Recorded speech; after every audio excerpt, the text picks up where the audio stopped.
For today's video, we're going to have another adventure at Killarney National Park.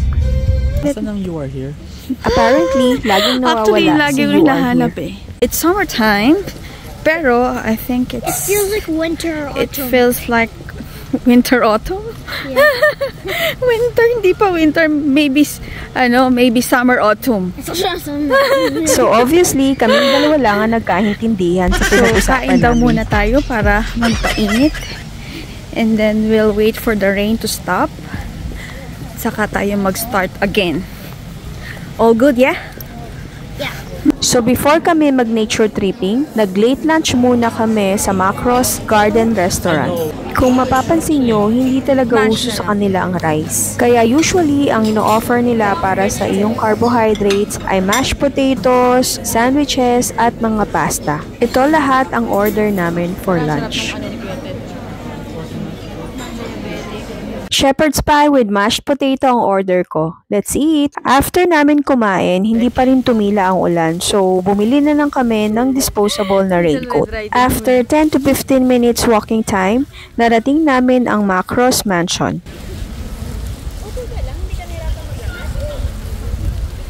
Sa tabi ng mansion, makikita mo naman ang Macros Lake. Sa harap ng mansion, mayroong mga bicycle for rent at may mga horse ride, pero hindi na kami nagtanong kung magkano kasi hindi naman kami interesado.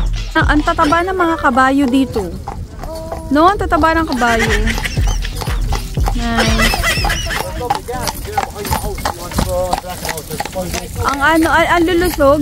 Gusto sana naming dumiretso sa lake, pero nag-decide kami na dumaan muna sa mansion para mag-picture. Use the other way. Grabe, ang lawak ng nila, no? Lawak na lupain nila.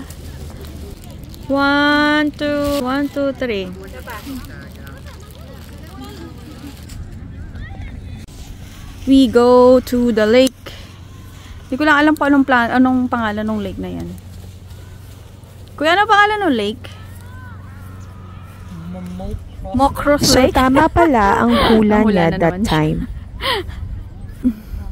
Dahil umulan, sobrang nabasa ang aming medyas nung dumaan kami sa damuhan. Kaya nag-decide kami na bumalik sa kalsada para doon na lang maglakad. And finally, narating na rin namin ang Macros Lake. O, doon sa kabila. You're very safe here kasi naka-plastic yung body mo. Ayan, meron palang spot dito, oh.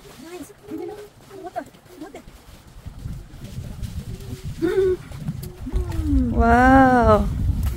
This is the lake. Oh no. 1, 2, 3. Can I touch the water, Mama? Okay. Abgo ka ng buhangin.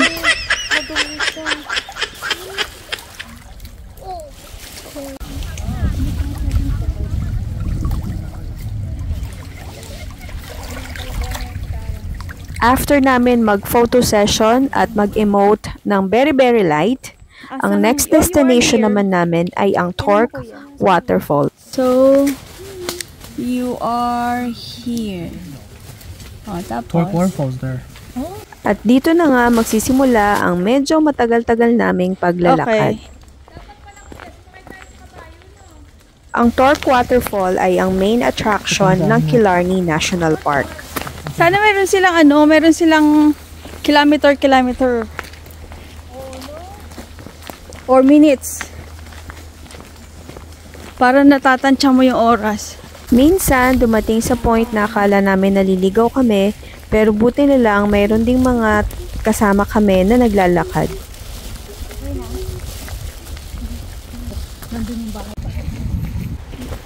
Books are dry now, Mommy. Oh, they're dry now. Yellow, follow the yellow color. Electric fence. Kaloka rin talaga tong batang to kung ano-anong sinasabi. Ang tataas ng puno. Ang tataas ng puno. At this point, meron na kaming naririnig na agos ng tubig. Siyempre, 1, hindi mawawala 2, ang 3. photoshoot. At hindi rin ako papayag ng isang shot lang. 1, 2, 3. Malayo pa, Mami, ang falls. Bukana pa lang siguro to.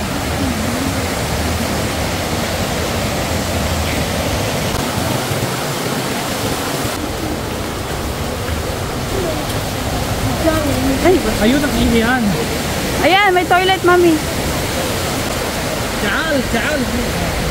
Ay, kababayan ko yun.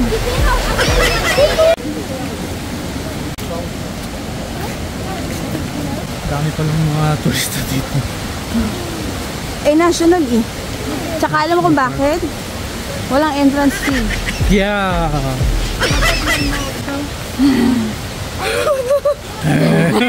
Kaloka, di ba? Nagkaintindihan kami ng ganun-ganun lang.